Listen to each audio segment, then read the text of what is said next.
የመጀመሪያው ጉዳይ የከተማ ገዳማት ትክክል ናቸው አይደለም ለማለት የገዳምን ስሪት ማወቅ ያስፈልጋል።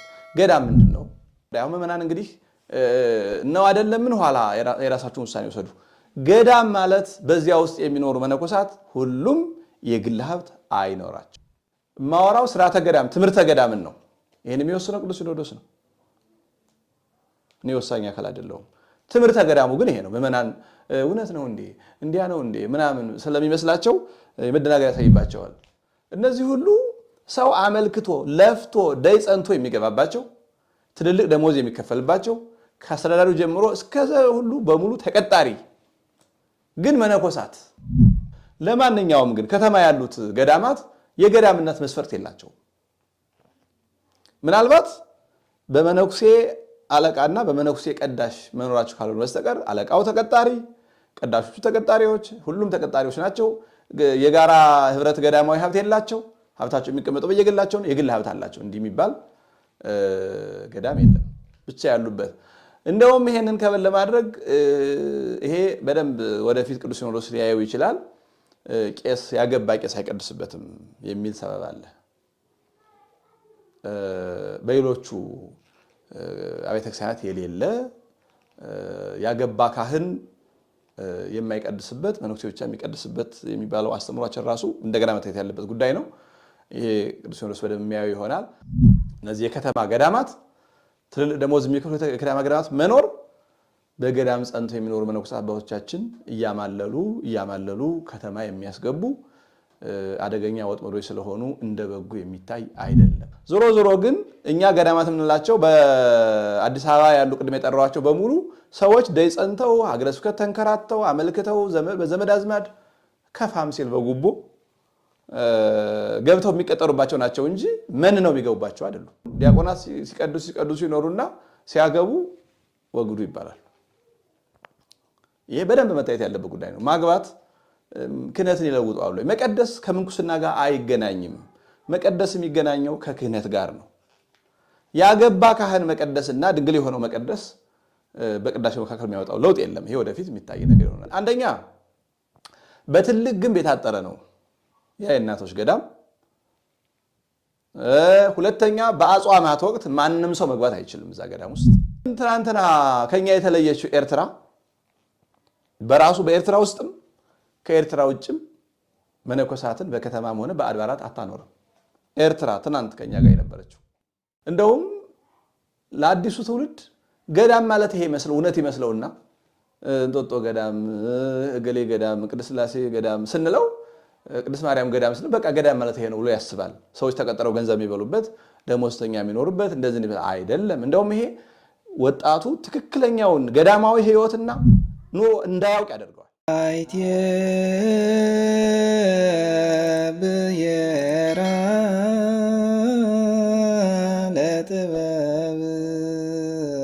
መንፈስ ቅዱስ አሐዱ አምላክ። የተወደዳችሁ እግዚአብሔር ቤተሰቦች በኃያሉ በሉ እግዚአብሔር ስም እንደምሰነበታችሁ አሜን። በምሕረት በቸርነት የጠበቀን እግዚአብሔር አምላካችን ስሙ የተመሰገነ ይሁን።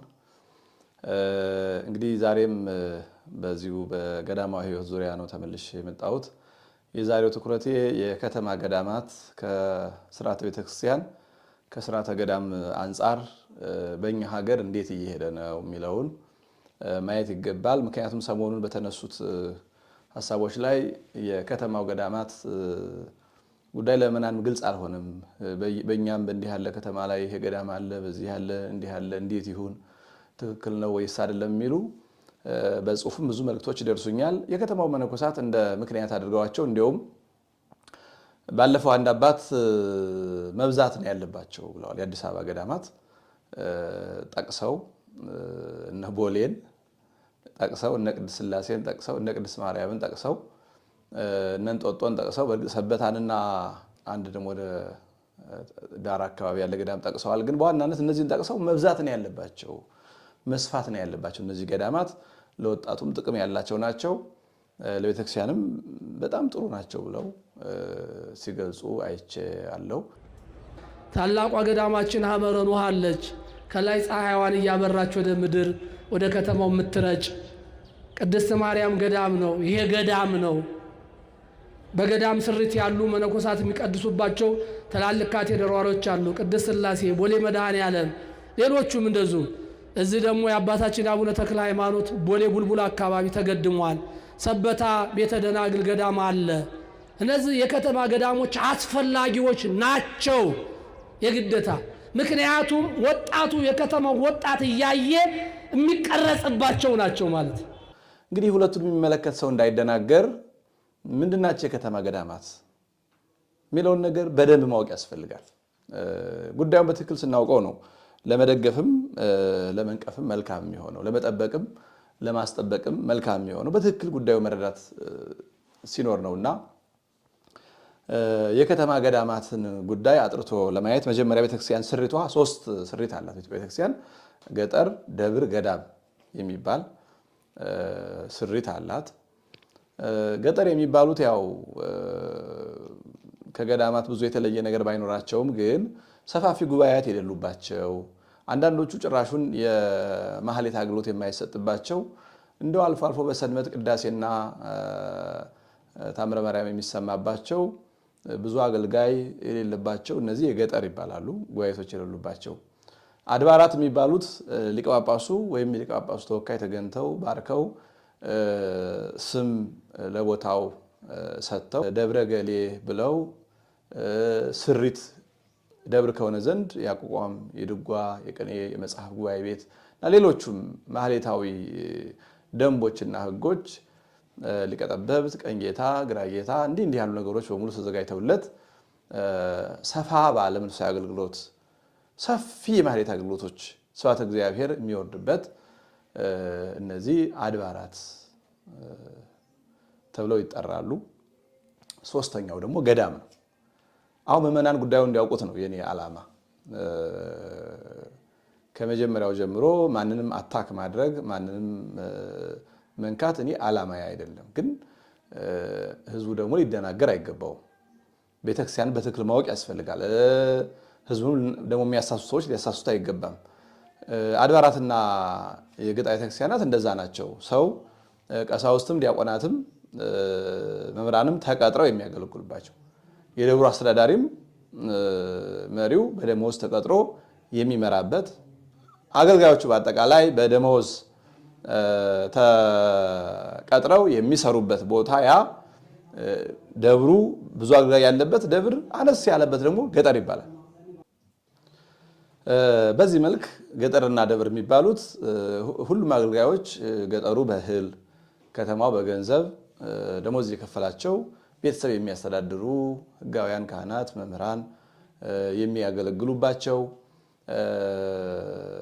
የደብር አስተዳዳሪ፣ ከዛ ቀጥሎ ደግሞ ቅድም እንዳልኩ ሊቀጠበብት፣ አጋፋሪ፣ ቄሰ ገበዝ፣ ሊቀ ዲያቆን በሚሉ አይነት ቅዳጌታ ቀይታ ኖሯቸው በዚህ መንገድ የሚገለገሉ አድባራትና ገጠር የሚባሉት እነዚህ ናቸው። ገዳም ከዚህ የተለየ ነው። አሁን እንግዲህ የከተማውን ገዳማት ትክክል ናቸው አይደለምን ለማየት የገጠርና የደብር ስሪት ይሄ ነው አሁን ያልኩት ነው። በደመወዝ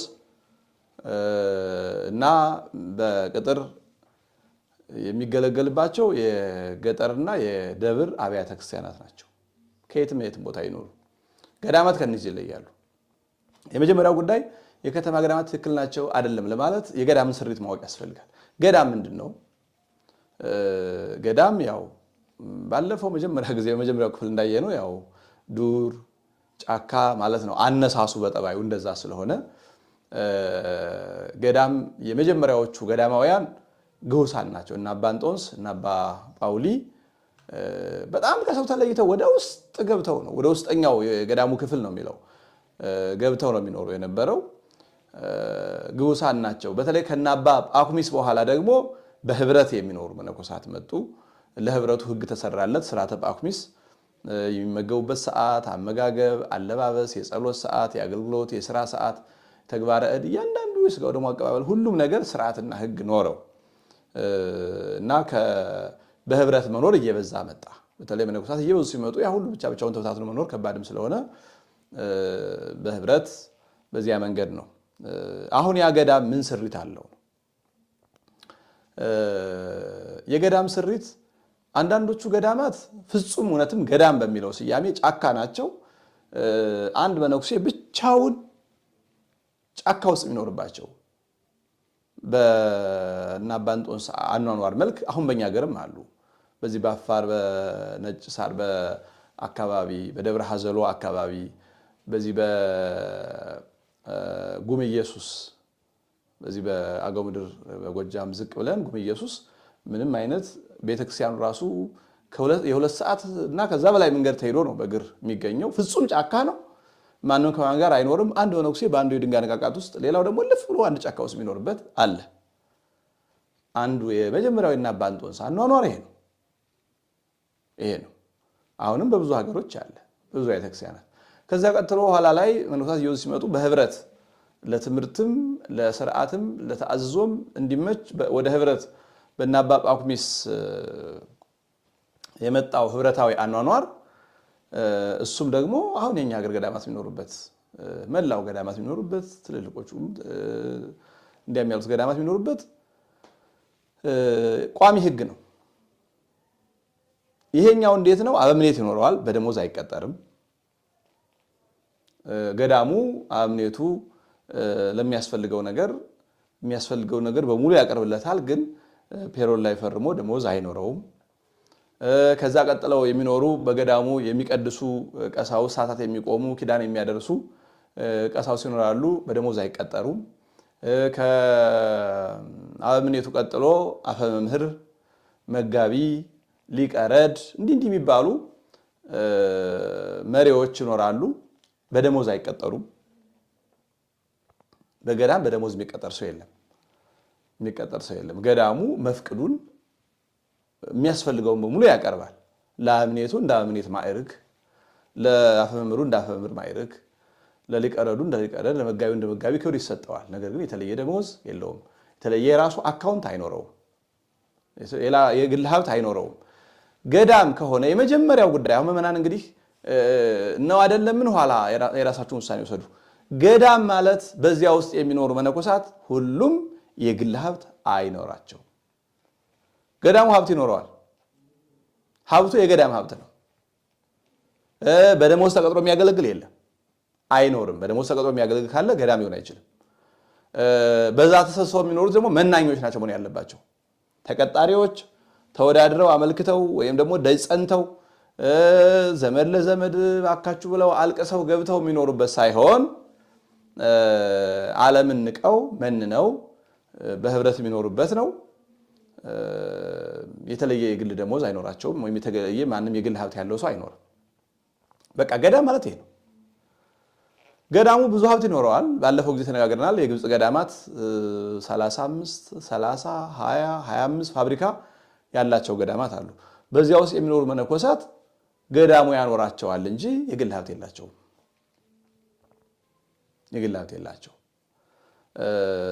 አሁን እንግዲህ ወደኛ የከተማ ገዳማት እንምጣ። አሁን አዲስ አበባ ቅድም እንደተነገረው ባለፈው እንደሰማነው እነ ቦሌ በመነኮሳት ነው የሚቀደሱት። ከመነኮሳት በላይ አስተዳዳሪ መሆን አይችልም ውጪ። አሁን ደግሞ ቅድስት ሥላሴ፣ ቅድስት ማርያም፣ እንጦጦ ኪዳነ ምሕረት፣ ምስካየ ኅዙናን፣ እንጦጦና ምስካየ ኅዙናን ገዳም ለመምሰል ሙከራ ያደርጋሉ። ግን ዞሮ በደሞዝ ነው የሚቀጠረው ሰው። እነዚህ ሁሉ ሰው አመልክቶ ለፍቶ ደይ ጸንቶ የሚገባባቸው ትልልቅ ደሞዝ የሚከፈልባቸው ከአስተዳዳሪው ጀምሮ እስከዛ ሁሉ በሙሉ ተቀጣሪ ግን መነኮሳት ብቻ ያሉበት። እንደውም ይሄንን ከበል ለማድረግ ይሄ በደንብ ወደፊት ቅዱስ ሲኖዶስ ሊያየው ይችላል። ቄስ ያገባ ቄስ አይቀድስበትም የሚል ሰበብ አለ። በሌሎቹ አብያተ ክርስቲያናት የሌለ ያገባ ካህን የማይቀድስበት መነኩሴ ብቻ የሚቀድስበት የሚባለው አስተምሯችን ራሱ እንደገና መታየት ያለበት ጉዳይ ነው። ይሄ ቅዱስ ሲኖዶስ በደንብ የሚያየው ይሆናል።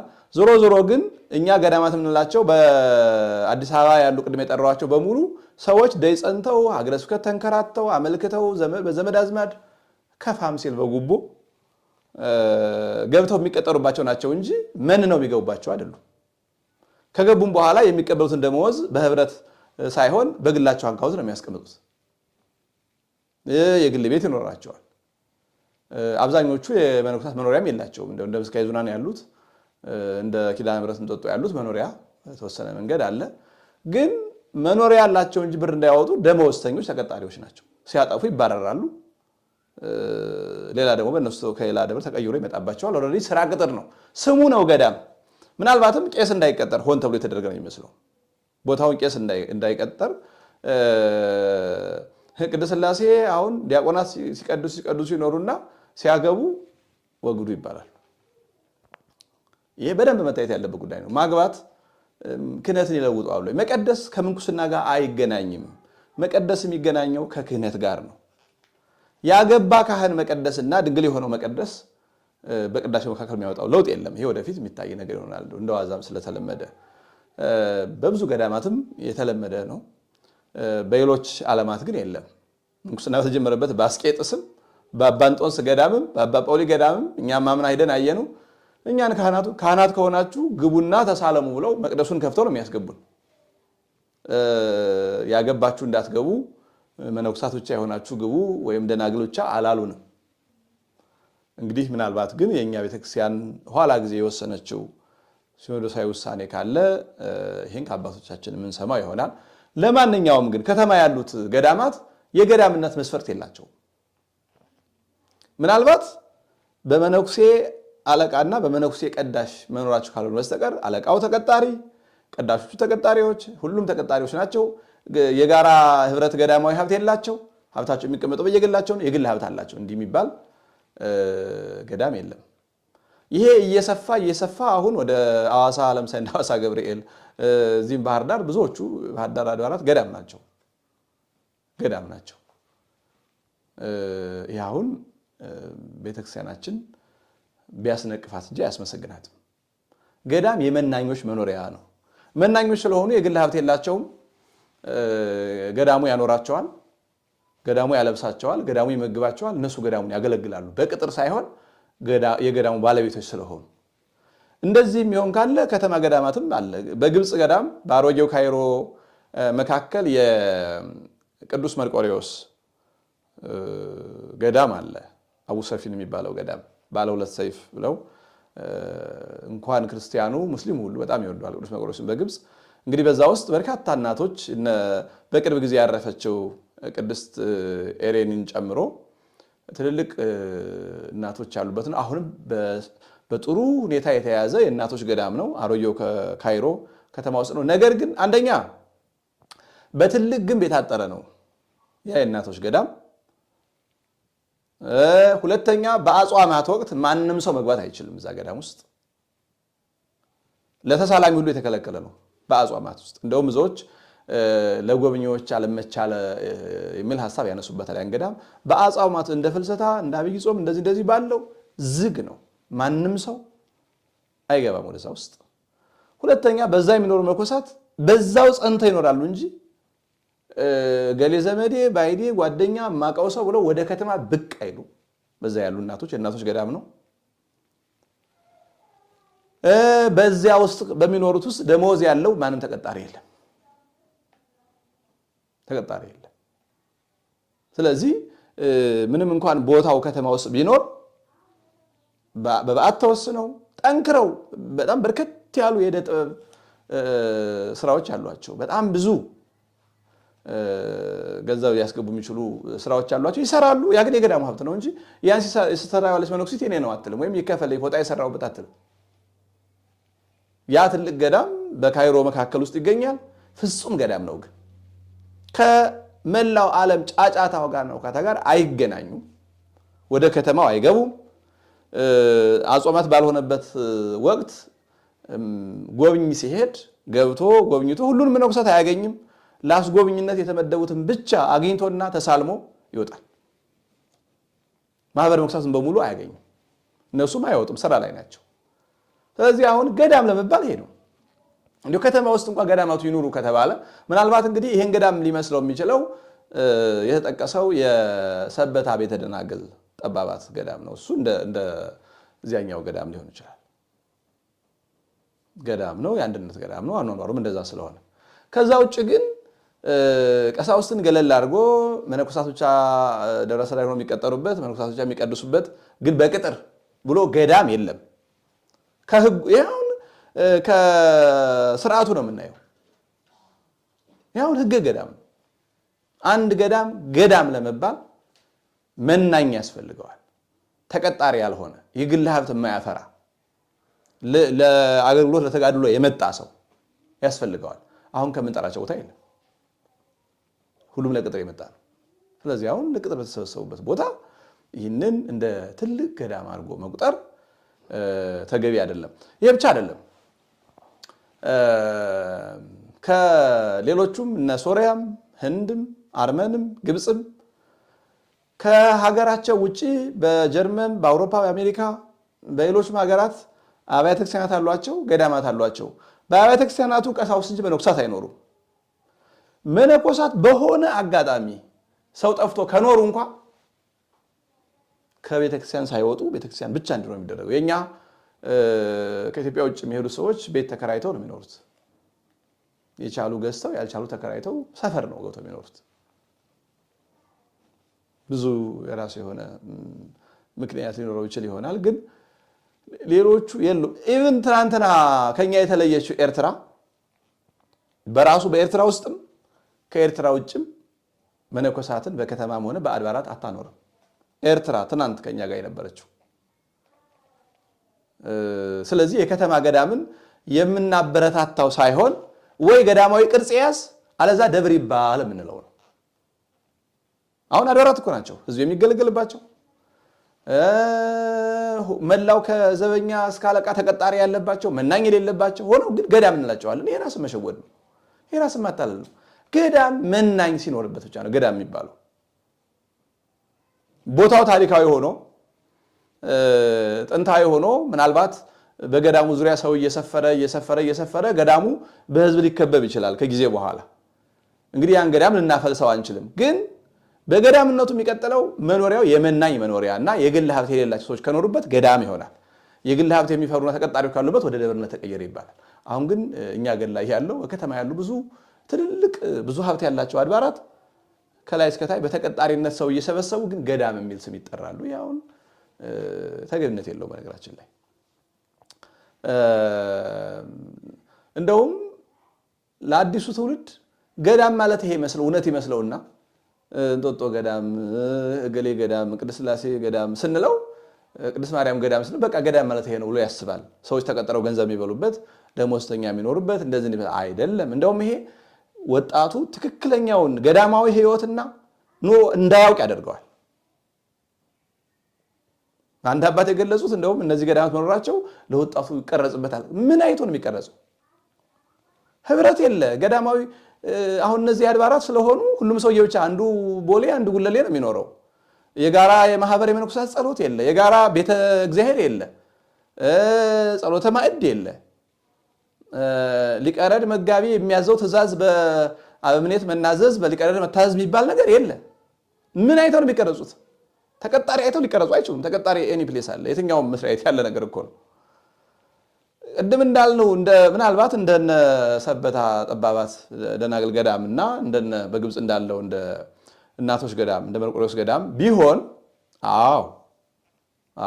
ይሄ የነ ቅዱስ ኤሬኒ ገዳም በክረምት የዩኒቨርሲቲ ተማሪዎች ሴት ተማሪዎች መጥተው የመነኮሳትን ሕይወትና አኗኗር ተጋድሎ፣ ጸሎት፣ ትሩፋት እያዩ ክረምቱ ሲማሩበት ይከርማሉ፣ ወይም በረፍት ጊዜ ማለት ነው። አሁን የኛ ግን ምንም የሚታይ ነገር የላቸው። የሚታይ ሳይኖር ወጣት ይቀርጻሉና ሁሉም የአዲስ አበባ ደብር ገዳም ይሁን የሚለው በጥፋት ላይ ጥፋት መጨመር ነው። እስካሁን ያለውም ጥፋት ነው። ለማንኛውም ይሄን ምንጭስ ሚዲያ ክፉ ስለሆነ የማይደርስበት የለምና ይሄንን ላዩ ለሰሙ ምዕመናን አንድ ገዳም ለመባል መናኞች ይፈልጉታል። መናኝ ደግሞ መናኝ ለመባል የግል ሀብት የሌለው ጥሪት ቁሪት የሌለው በገዳሙ ሀብት ብቻ የሚተዳደር ያስፈልገዋል። እንደዚህ ከሆኑ ሰየው።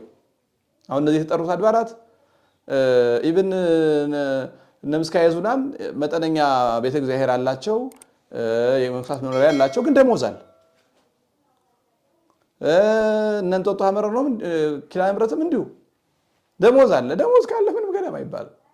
ገዳም ይሁኑ ከተባለ ገንዘቡ ለገዳም ብቻ ይሆናል። በዛ ውስጥ የሚገኙ አገልጋዮች ከአብነት ጀምሮ እስከ መጨረሻ ያሉት ቅጥርም ሆነ ደሞዝ አይኖራቸውም። ገዳሙ ያኖራቸዋል። ገዳሙን ያገለግላሉ። እነሱ መናኝ ይሆናሉ። እንዲህ ከሆነ ገዳም ይሆናል። አለዛ ግን በገዳም ስም አድባራትን በገዳም ስም ማኖርና መነኮሳት በገዳም እንዳይኖሩ ለማፈናቀል ምናልባትም ለኛ ሀገር የመነኮሳት ፍልሰት እንደ አንድ መንስኤ ሆኗል ብዬ አስባለሁ። ይሄንን እነዚህ በከተማ ያሉ አድባራት ገዳም የሚል ስም ስላላቸው ቄስ አይቀድስባቸውም፣ ቄስ አለቃ አይሆንባቸውም ምናምን የሚል ስያሜ ተሰጥቶ በርከት ያሉ መነኮሳት ከገዳም ወደ ከተማ እንዲፈልሱ ትልቁን ድርሻ ወስደዋል። እነዚህ ገዳማት እነዚህ አድባራት ስመ ገዳማት ማለት ነው። ስመ ገዳማት ግን እንግዲህ ምንም ስም ሰጥተው ግብር ነስተውታል እንደሚባለው ስሙን ወስደውታል። የገዳም ስም አላቸው። ነገር ግን ምን ማለት ገዳማዊ የለባቸው፣ ምን ማለት መናኝ የለባቸው። ይህንን አሁን ወስደን እንደ ትልቅ ነገር ልናበረታቱ አይገባም። እንደውም ዝም ብሎ ብድግ እያደረጉ ገዳም ማለት ጥቅም የለውም። ገዳማት መስመር አላቸው። አሁን አንዳንድ ጊዜ ወደ ገጠሩም አካባቢ አሁን አልፎ አልፎ ይከሰታል። ህዝብ አነስ ሲል ወይ እንደዚህ ሲጠፋ ገዳም ይሁን ስለተባላቸው ገዳም አይሆንም እኮ።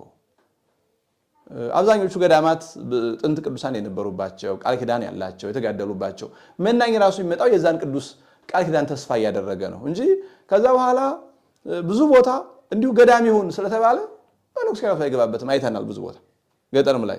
የከተማው ግን በገዳም ስም ጥሩ ደመወዝ የሚያስገኝ ኑሮ የሚያሻሽል ቦታ ስለሆነ ገዳማቱን ለመነኩሳቱን ለማፍለስ ገዳማቱን ለመፍታት በጣም አደገኛ ወጥመድ ነው። እነዚህ የከተማ ገዳማት ትልልቅ ደመወዝ የሚከፍሉ የከተማ ገዳማት መኖር በገዳም ጸንተው የሚኖሩ መነኮሳት አባቶቻችን እያማለሉ ከተማ የሚያስገቡ አደገኛ ወጥመዶች ስለሆኑ እንደ በጎ የሚታይ አይደለም። ገዳም ይሁኑ ከተባለ መናኝ ይኑርባቸው፣ ደመወዝ የማይቀበል ካልሆነ ግን ቀሳውስት እያስተዳደሩ ቀሳውስት እየቀደሱ ቢኖሩ ነው መልካም የሚሆነው። እንግዲህ እኔ ወሳኝ አካል አይደለሁም፣ እኔ አስተያየት ነው የምሰጠው። ግን ማወራው ስርዓተ ገዳም ትምህርተ ገዳምን ነው። ይህን የሚወስነው ቅዱስ ሲኖዶስ ነው። እኔ ወሳኝ አካል አይደለሁም። ትምህርተ ገዳሙ ግን ይሄ ነው። ምዕመናን እውነት ነው እንዴ እንዲያ ነው እንዴ ምናምን ስለሚመስላቸው መደናገር ያሳይባቸዋል። እውነቱ ይሄ ነው። ከተማም ይሁን ከከተማም ውጭ ይሁን ገዳም ለመባል ነዋሪዎቹ ደመወዝተኞች መሆን የለባቸው። ነዋሪዎቹ በግላቸው 10 ብርም ሆነ 100 ብር የሚያስቀምጡበት የግል አካውንት አይኖራቸው፣ የግል ሀብት አይኖራቸው።